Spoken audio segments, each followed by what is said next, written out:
Dios de la Profecía presenta Compartiendo el Pan de Vida, un programa de estudio bíblico diseñado para brindarle un mejor entendimiento de la Palabra de Dios. Así que le invitamos a permanecer con nosotros para una interesante media hora de exposición bíblica junto al hermano José Antonio Reyes en Compartiendo el Pan de Vida. Bueno, ahora quiero que abra conmigo la Biblia en el segundo capítulo de Apocalipsis. Vamos a estar leyendo los versículos 1 al 7 del capítulo 2 de este hermoso libro. Dice así la palabra del Señor. Escribe al ángel de la iglesia en Éfeso, el que tiene las 7 estrellas en su diestra, el que anda en medio de los 7 candeleros de oro, dice esto: yo conozco tus obras y tu arduo trabajo y paciencia, y que no puedes soportar a los malos, y has probado a los que se dicen ser apóstoles, y no lo son, y los has hallado mentirosos, y has sufrido, y has tenido paciencia, y has trabajado arduamente por amor de mi nombre, y no has desmayado. Pero tengo contra ti que has dejado tu primer amor. Recuerda, por tanto, de dónde has caído, y arrepiéntete, y haz las primeras obras. Pues si no, vendré pronto a ti y quitaré tu candelero de su lugar, si no te hubieres arrepentido. Pero tienes esto, que aborreces las obras de los nicolaitas, las cuales yo también aborrezco. El que tiene oído, oiga lo que el Espíritu dice a las iglesias. Al que venciere, le daré a comer del árbol de la vida, el cual está en medio del paraíso de Dios. Cuando estudiamos estas 7 iglesias de Asia, es muy importante que nosotros tengamos en cuenta que el Espíritu Santo se dirige por medio del apóstol Juan a estas 7 iglesias que estaban localizadas geográficamente en un punto del Asia Menor. Es decir, que las cartas son dirigidas a iglesias locales que existían literalmente en ese tiempo. En segundo lugar, también estos mensajes a las 7 iglesias tienen una aplicación personal para tu vida, para mi vida. Es decir, que cada creyente en cualquier parte del mundo, en cualquier tiempo, se puede identificar con Éfeso, o se puede identificar con Tiatira o con Sardis. Cada uno de ustedes tiene una vida espiritual muy parecida a las de estas iglesias. En tercer lugar, el mensaje a estas 7 iglesias es un mensaje profético, es un mensaje escatológico. O sea, que cada una de estas 7 iglesias representan un periodo histórico de la iglesia hasta que ésta se vaya con Cristo en el rapto. Así es que es muy importante. ¿Por qué el Espíritu Santo escogió 7 iglesias? ¿Por qué 7? ¿Por qué no son 8 o 10? Había más de 7 iglesias en el tiempo cuando se escribe el libro de Revelación, pero es importante que nosotros sabemos que el número 7 es muy especial en la Biblia, porque es el número que habla de perfección. Desde el principio, cuando Dios creó los colores, creó 7 colores. Cuando creó el sonido, hay 7 notas en la música. Cuando Cristo habló desde la cruz, habló de 7 palabras. Y el número 7 en el libro de Apocalipsis aparece más de 50 veces, fíjese, porque es el número de perfección, de estar completo algo. Por ejemplo, aquí se habla de las 7 iglesias, más tarde se habla de los 7 espíritus, luego se habla, por ejemplo, de los 7 sellos, de las 7 trompetas, de las 7 copas, y por 54 ocasiones el número 7 aparece en el libro de Apocalipsis, porque estas 7 iglesias, recuerden, representan la iglesia del Señor a través de los tiempos, hasta el tiempo en que ésta se vaya en el rapto con el Señor Jesucristo. También es importante reconocer, cuando estudiamos el mensaje a las 7 iglesias de Asia, que hay un bosquejo para estudiar el libro de Apocalipsis que el Señor nos los dejó en el capítulo 1 y verso 19 de este libro. Ahí está el bosquejo del libro. Cristo le dice a Juan que escribiera acerca de lo siguiente. Dice: escribe las cosas que has visto, o sea, las cosas pasadas, la visión que Juan había tenido de Jesús en la isla de Patmos. Luego le dice: escribe las cosas que son, y estas se refieren a lo que existía actualmente en las iglesias locales. Por ejemplo, la visión de Cristo, la primera parte del libro de Apocalipsis, la primera parte de ese bosquejo del capítulo 1 de Apocalipsis. Entonces el capítulo 2 y 3, que vamos a estar estudiando en estas lecciones, cubre las cosas que son, o sea, qué había presentemente en la iglesia o qué hay hoy en día presentemente en tu iglesia y en mi iglesia, o en cualquier parte del mundo en la iglesia del Señor. Así es que también Él nos va a hablar de las cosas que han de ser después de esta, las cosas futuras. Así es que recuerde, el libro de Apocalipsis está dividido en las cosas que has visto, capítulo 1, las cosas que son, capítulos 2 y 3, y las cosas que han de ser después de estas, que es después del rapto de la iglesia. Esto empieza en el capítulo 4 hasta el capítulo 22 del libro de Apocalipsis. Bueno, con esa introducción quiero que veamos de cerca la iglesia de Éfeso. Estos mensajes que se dan a esta iglesia también quiero que usted los grabe, porque van a tener 7 puntos especiales. En primer lugar, cuando nosotros estudiamos las 7 iglesias, debemos saber que vamos a estudiar en primer lugar la localización geográfica de esa iglesia local. En segundo lugar, vamos a ver una característica del Señor Jesucristo que Él presenta especialmente cuando le escribe a cada una de esas iglesias. Y esa característica que aparecen, de hecho, en el capítulo 1, los versículos 12 hasta el 20, nos da la visión que Juan tuvo de Cristo. Y hay diferentes atributos, diferentes características del Señor Jesucristo que aparecen en esa visión que San Juan tuvo del Cristo glorificado, porque la palabra Apocalipsis quiere decir revelación, y es una revelación del Señor Jesucristo, y es una revelación de su eterno programa a través de las edades. Así es que vamos a estudiar, en segundo lugar, cuando estudiemos estas epístolas, las características de Cristo. En tercer lugar, vamos a estudiar las características de esa iglesia local a la cual el Señor se está dirigiendo. En cuarto lugar, vamos a estudiar unas palabras de encomio que el Señor le da a la iglesia. Después vamos a estudiar unas palabras de reproche o censura que el Señor también le da a esa iglesia. Bueno, luego estudiaremos una exhortación que el Señor le hace a la iglesia, y por último estudiaremos una promesa que el Señor le da a cada una de esas iglesias, y también haremos referencia al periodo histórico eclesiástico que esta iglesia cubre. Así es que si vamos a estudiar la localización en primer lugar de la iglesia de Éfeso. Éfeso era la capital industrial del Asia Menor. Así es que el Señor se refiere a esta iglesia de una manera muy especial, porque estaba en la capital industrial del Asia Menor. También aquella iglesia estaba localizada en la capital religiosa del Asia Menor.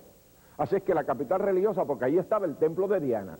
El templo de Diana estaba localizada en aquel lugar, y el templo de Diana era una de las maravillas del mundo antiguo. La gente de Éfeso estaba dedicada a la adoración de Diana. Este templo pues cubría como 2 bloques de extensión de una urbanización o de un caserío. Este templo pues tenía columnas alrededor, muchas de ellas estaban cubiertas por oro. El templo estaba hecho en mármol que se trajo de Persia. El templo de Diana servía también como un banco para todas las finanzas del Asia Menor, ya que había una parte en el templo donde la gente no se atrevía a pasar, porque era muy sagrada, y allí la gente ponía su dinero y estaba sumamente protegido. El templo de Diana, dicen los historiadores, que tenía un anfiteatro que cabían más de 24,000 personas. Por eso es que es una de las 7 maravillas del mundo antiguo. El templo de Diana también era una galería de arte, y allí estaban cuadros como el de Alejandro el Grande, etcétera, etcétera. Así es que eran cuadros famosos y pinturas y esculturas de ese tiempo. También a la ciudad de Éfeso se le llamaba la Feria de las Vanidades, porque allí había toda clase de adoración pagana, toda clase de maldad, todo paganismo, toda lujuria, porque Diana era la diosa de la fertilidad. Ella era Epafrodita, estaba cubierta por pechos por todas partes. Dentro del templo, en el centro, tenían la imagen de oro de Diana, y ella tenía prostitutas, que eran prostitutas sacras, lo que se llama. Así que se practicaba la prostitución sacra como parte de la religión de aquel lugar. Así que es sumamente interesante el que nosotros notemos que el Señor, al dirigirse a esta iglesia, se dirige a una ciudad específica, muy grande, muy importante, capital industrial de ese tiempo en que se escribe. Bueno, la iglesia de Éfeso, si nosotros estudiamos un poco en la Biblia, encontramos en el capítulo 19 de los Hechos que el apóstol Pablo un día llegó a esa ciudad pagana, la penetró en el poder del Espíritu Santo, y aquella iglesia empezó a crecer de una manera preciosa. En el tercer viaje el apóstol Pablo establece esta iglesia de Éfeso. Luego se queda allí por 3 años, imagínense, qué bien enseñada estaba esa iglesia. Esta iglesia se convirtió en una iglesia dinámica.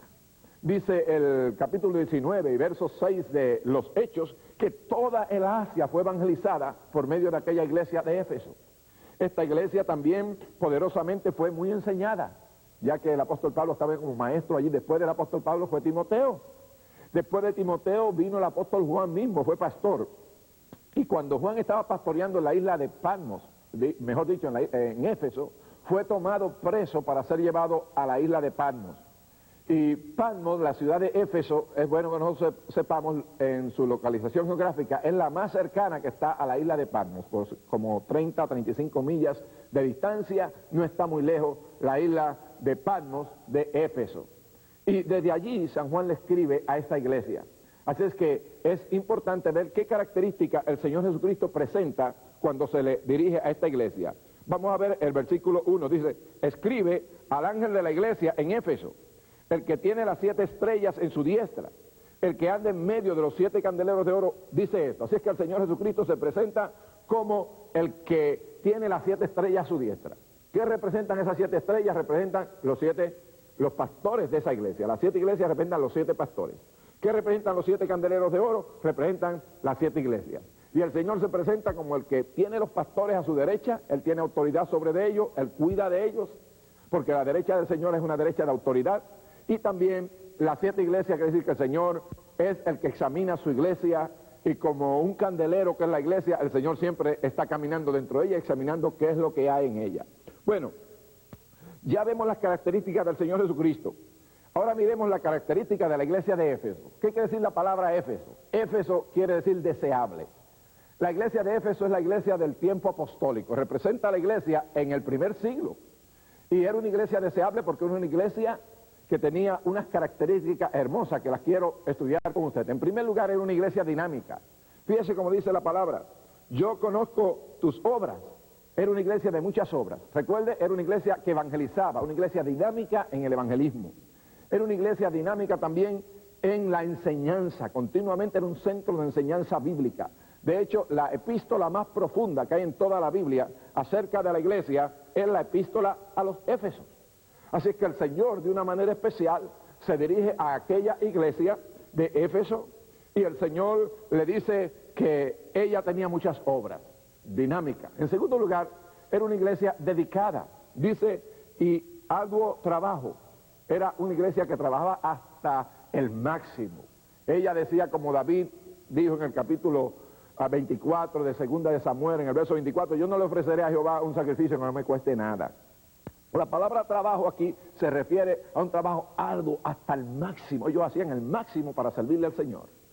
En tercer lugar, era una iglesia disciplinada, dice, y que no puede soportar a los malos. Esta iglesia actuaba contra el pecado de una manera decisiva. Cada vez que el pecado asomaba su feo rostro, esta iglesia lo quitaba de su medio. Era una iglesia disciplinada. También era una iglesia determinada. Fíjese como dice el verso 3, y has sufrido y has tenido paciencia y has trabajado arduamente por amor a mi nombre. Era una iglesia determinada.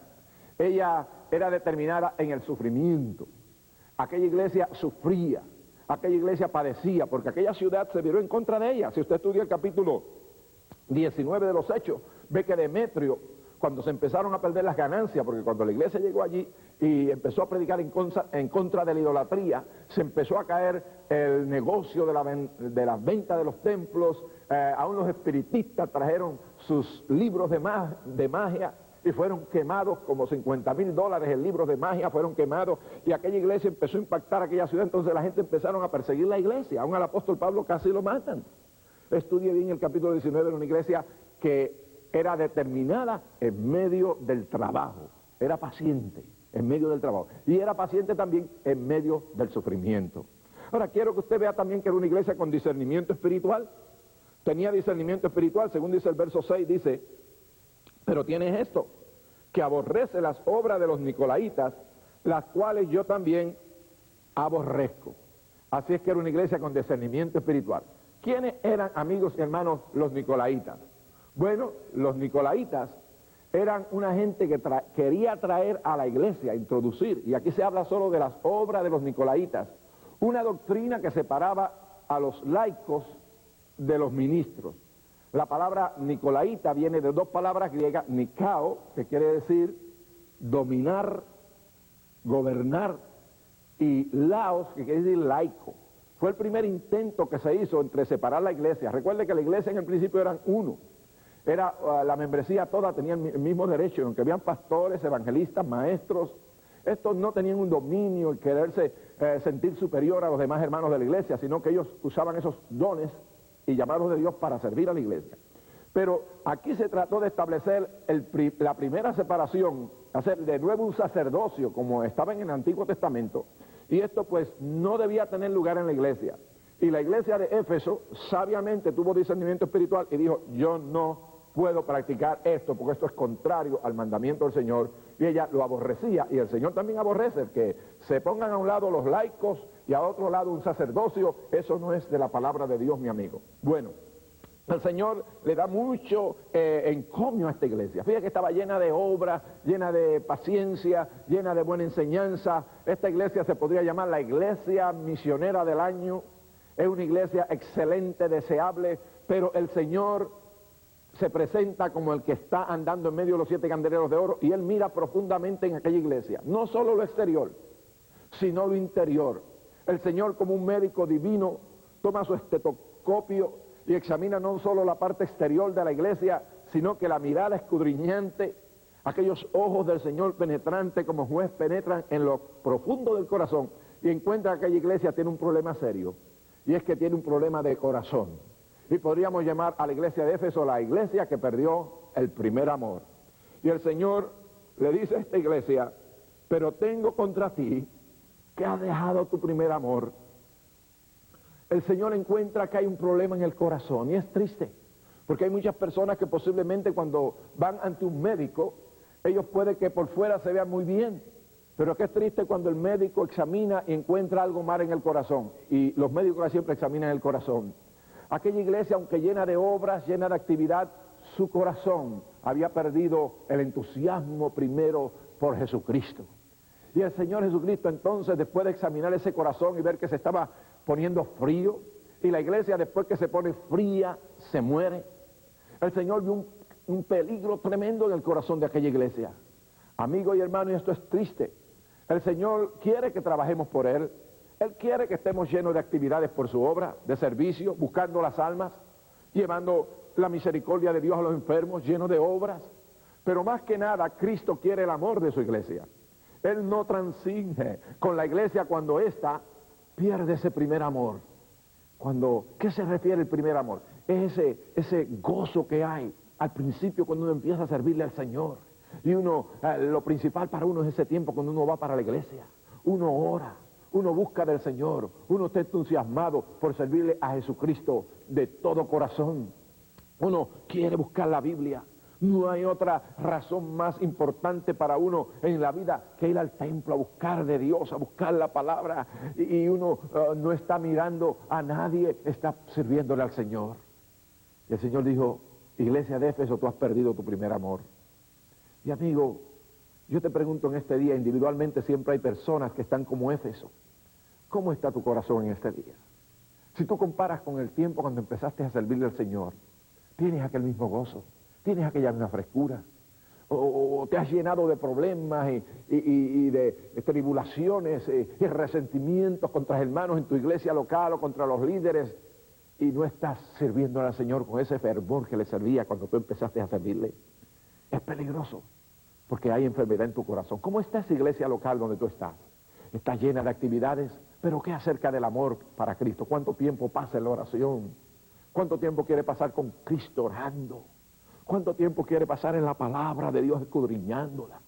Diciéndole, Señor, yo te amo, yo te quiero. El Señor quiere que su iglesia regrese al primer amor. Y como un médico divino, llama a la iglesia a un arrepentimiento. El Señor le da una prescripción. El Señor como médico examina aquella iglesia y ve el mal, pero el Señor le da entonces una prescripción. Y vamos a ver la exhortación. La exhortación a aquella iglesia, la censura fue que había perdido su primer amor. Ahora, el Señor en la exhortación le indica a la iglesia que podía hacer 3 cosas para que se sobrepusiera aquella situación. En primer lugar, el Señor le dice, recuerda, la llama a que ella medite en ese primer tiempo cuando le servía al Señor, cuando amaba a Cristo, cuando deseaba estar con Él en oración, en la lectura de la palabra. El Señor dice, recuerda. Y le voy a decir, aún hay matrimonios que están perdiendo ese primer amor. Hay matrimonios que están perdiendo ese primer amor. Hace mucho yo escuchaba un mensaje, un testimonio de alguien, un esposo, que la esposa se quejó y él se llamaba a Juan y le dijo a su esposa María, María le preguntó, Juan, cuando tú estabas conmigo como novio, decía que estabas hasta dispuesto a comerme de tanto que me amabas. Igual le dijo, bueno, aparentemente he perdido el apetito. Y mucha gente han perdido el apetito espiritualmente. Hay matrimonios que posiblemente ya no tienen ese primer amor. Ahora, hay manera de restablecer ese primer amor. La prescripción está aquí en la Biblia. Y el Señor le dice, en primer lugar, recuerda ese momento tan lindo cuando tú empezaste con el Señor. En segundo lugar, arrepiéntete, cambia tu mente. No sigas en tanta actividad, pero olvidándote de mí. Y el Señor le dice, cambia la mente. La palabra arrepentimiento quiere decir cambiar la mente, volver, regresar al Señor, al lugar donde nos fuimos de ese contacto directo con el Señor. Y hoy el Señor te está llamando, amigo, a que recuerdes ese tiempo cuando empezaste con el Señor, esas tribulaciones que están en tu corazón. Ya no testificas del Señor, ya no tienes apetito por leer la palabra, ya no tienes deseo de levantarte temprano, buscar el rostro del Señor. Cristo dice, recuerda ese tiempo hermoso que teníamos juntos. Y Cristo dice, arrepiéntete, cambia tu manera, cambia tu mente, regresa a mí. Y repite, el Señor le dice, y haz las primeras obras. Repite. Puede ser que tú digas, pero yo no tengo el deseo de hacerlo, hermanos Reyes. No siga los sentimientos, empieza a hacer la acción. Y tú verás que los sentimientos siguen a las acciones. Ese es el problema que a veces nosotros, si no nos sentimos, no queremos hacer las cosas. Pero el Señor dice, empieza a hacerlas, repite las primeras obras. Así es que el Señor, amigo y hermano, le dice a la iglesia en esa exhortación, regresa a mí, arrepiéntete, vuélveme a amar como al principio. Y entonces viene la promesa del Señor. Mire qué lindo, el mensaje siempre termina con una hermosa promesa del Señor. El Señor le dice en el capítulo 2 y verso 7, el que tiene oído, oiga lo que el Espíritu dice a la iglesia, al que venciere le daré a comer del árbol de la vida, el cual está en medio del paraíso de Dios. Qué interesante, qué bello esta promesa que el Señor le hace a su iglesia. El árbol de la vida lo encontramos por primera vez en el capítulo 3 de Génesis. Recuerda ustedes, cuando el hombre pecó, él perdió el acceso al árbol de la vida. Pero en el libro de Apocalipsis el Señor le promete a los creyentes que sean vencedores, que van a comer del árbol de la vida. Y en el capítulo 22 de Apocalipsis, de hecho en el último capítulo de este libro, encontramos que el árbol de la vida se restablece de nuevo. Y los creyentes que sean fieles al Señor podrán tener el derecho. El hombre nunca comió del árbol de la vida porque siempre hubiera vivido en pecado. Pero usted y yo vamos a tener el privilegio, si somos vencedores, de comer del árbol de la vida. Siempre en estos mensajes, el Señor dice, el que tiene oído para oír, oiga lo que el Espíritu dice a las iglesias. A veces uno puede que escuche, pero no oiga. ¿Usted sabe la diferencia que hay entre escuchar y oír? Cuando uno escucha, pues no hace ninguna acción para mejorar su condición. Pero cuando uno oye, uno no solamente escucha, pero uno se determina a accionar sobre su condición. Y yo te digo, en este día, Dios te está hablando a ti. Dios, amado pastor, le está hablando a tu iglesia. Puede que tu iglesia haya caído en una continua tradición. Los servicios ya no tienen vida. La gente llega al servicio, allí están, pero no está la presencia de Cristo allí. Tu iglesia necesita avivamiento. Nuestras iglesias necesitan avivamiento hoy en día, y para tener avivamiento se necesita primero que nada un arrepentimiento total de la iglesia.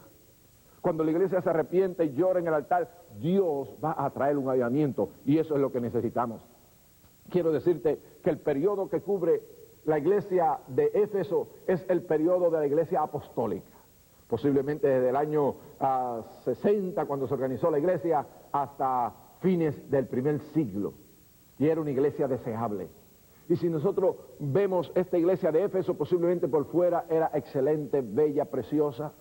El Señor le dice, escribe a la iglesia que está en Éfeso, el que tiene las 7 estrellas a su diestra, el que anda en medio de los 7 candeleros de oro, dice esto: yo conozco tus obras, tenía obras y trabajo y paciencia, y que no puedes soportar a los malos, y que has probado los que deben ser apóstoles y no lo son, y los has hallado mentirosos, y has sufrido y tenido paciencia, y has trabajado arduamente por mi nombre y no has desmayado, y aborrece las obras de los nicolaitas, las cuales yo también aborrezco. 10 cosas hermosas que tenía aquella iglesia. Pero lamentablemente había perdido el primer amor. Pero tengo contra ti que has perdido tu primer amor. Amigo, hace poco el Instituto de Igle Crecimiento en California hizo un estudio sobre las iglesias que más crecen en la nación. Estudió 30 denominaciones diferentes. ¿Y usted sabe qué encontró? Que las iglesias que más crecen en la nación, el factor principal no es solo el pastor, no es el templo, no es la localización como antes se pensaba para este asunto de Igle Crecimiento. Las iglesias que crecen son las iglesias que más aman.